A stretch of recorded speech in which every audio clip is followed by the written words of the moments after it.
etc., etc. Donc le danger, c'est de faire des déclarations et de pas les suivre. Et je crois que c'est la responsabilisation. Moi, mon fils, il a 25 ans maintenant. Il a jamais eu de portable sophistiqué jusqu'à 16 ou 17 ans. Vous en pensez quoi de cette avis? Il faut se mettre à la place des parents parce qu'il y a la pression sociale. Il y a un truc qui est très simple. Les petits téléphones ex-Nokia, on donne aux enfants parce qu'ils doivent sortir de l'école, etc.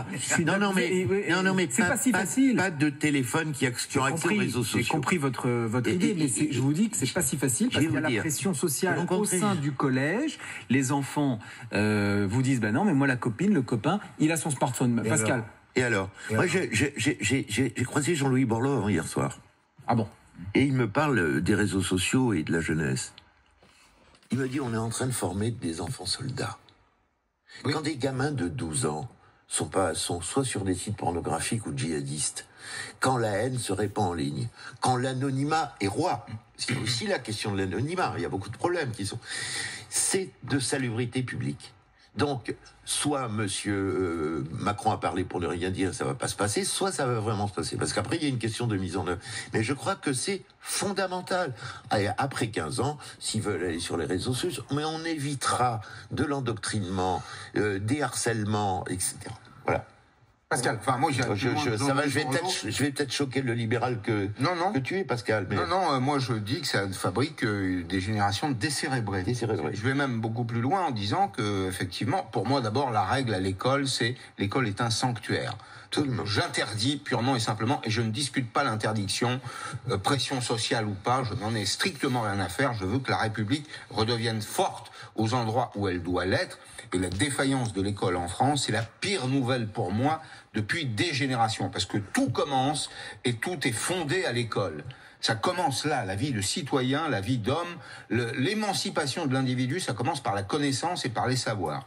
Je suis frappé de voir que, pour avoir enseigné moi un peu de mon côté, alors il y a longtemps que j'enseigne plus à l'université, mais des confrères me racontent aujourd'hui que vous avez en master une partie des mémoires qui est fabriquée par l'intelligence artificielle. Vous avez comment? Je confirme. Ouais, Guillaume confirme. Il y a l'outil. Et puis, il y a le contenu de l'outil, ce à quoi il permet d'accéder. C'est-à-dire qu'on est en train de fabriquer des mecs qui seront diplômés, qui ne savent strictement rien, qui seront totalement inaptes dans la vie. Est-ce que c'est un service qu'on doit leur rendre à nos jeunes? La réponse, David, c'est non. Ben, c'est interdit maintenant, c'est clair, à partir de lundi. Est-ce que c'est si facile pour nos professeurs, pour nos chefs d'établissement de faire respecter, Guillaume, Arlette? Parents, pardon. Non, allez-y, Guillaume, et puis...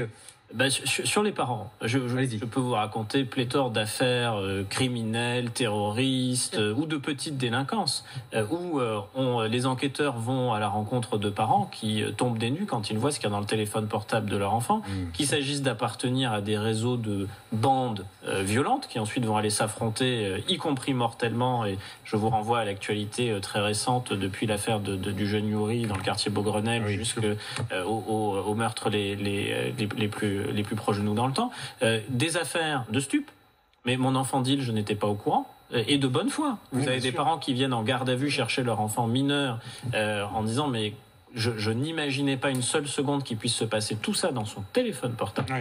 Et après jusqu'à la radicalisation islamiste si on monte en intensité et en dangerosité. Et c'est exactement les mêmes comportements de parents qui ne fouillent pas le téléphone, je ne dis pas qu'il faut le faire, mais qui en tout cas n'ont pas conscience de ce qui s'y joue. Guillaume, vous dites, je dis pas qu'il faut le faire. Tant que la personne, que le gosse est mineur et que c'est papa et maman qui payent l'abonnement. Est-ce que c'est un problème éthique, je pose la question, déontologique, d'aller jeter un coup d'œil de temps en temps? On peut le faire ou on peut pas le faire, Arlette? Moi, je pense que c'est aussi protéger son enfant. Oui.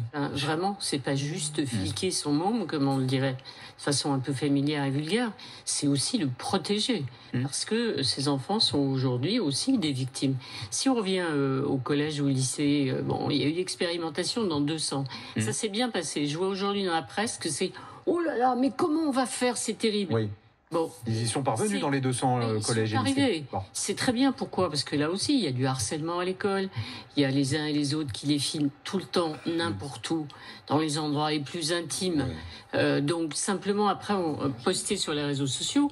ça crée des conflits épouvantables. Tous ceux qui ont expérimenté, ça s'est bien passé, ils sont arrivés, c'est la raison pour laquelle on doit généraliser. Dans ce pays, dès qu'on dit c'est bien, on va le faire pour tout le monde, d'un seul coup ça devient compliqué, ça coûte 15 €, on ne sait pas comment on va acheter les je sais pas, les sacs, les boîtes, les paquets dans lesquels on va poser son téléphone, ça devient très compliqué. C'est ça, c'est normal. Et protéger son gamin, je pense que c'est quand même effectivement une obligation pour les parents. Moi, Encore une fois, c'est pas une contrainte abominable. Oui, dans le sens d'Arlette, la résistance des gens qui disent c'est pas possible, c'est compliqué, etc., est tout à fait emblématique d'une société de confort et de faiblesse et de consommation. Soit on est dans l'enfant roi, et qui fait n'importe quoi, soit on est dans l'éducation, la transmission, le cadrage. Et je pense que c'est vraiment une question de société, y compris le rendu opérationnel de ces mesures. C'est fondamental. Alors regardez ce que dit Jean-Pierre de Douai dans le Nord, il va dans le sens un peu de tout ce que vous venez d'évoquer les uns les autres sur ce plateau. Jean-Pierre nous dit, à l'école, on ne doit penser qu'à une seule chose, s'instruire pour pouvoir choisir sa voie. Le portable avec les réseaux d'influence néfastes et les fausses informations ne débranche-t-il pas les jeunes cerveaux de ce but essentiel? Ça, c'est Jean-Pierre.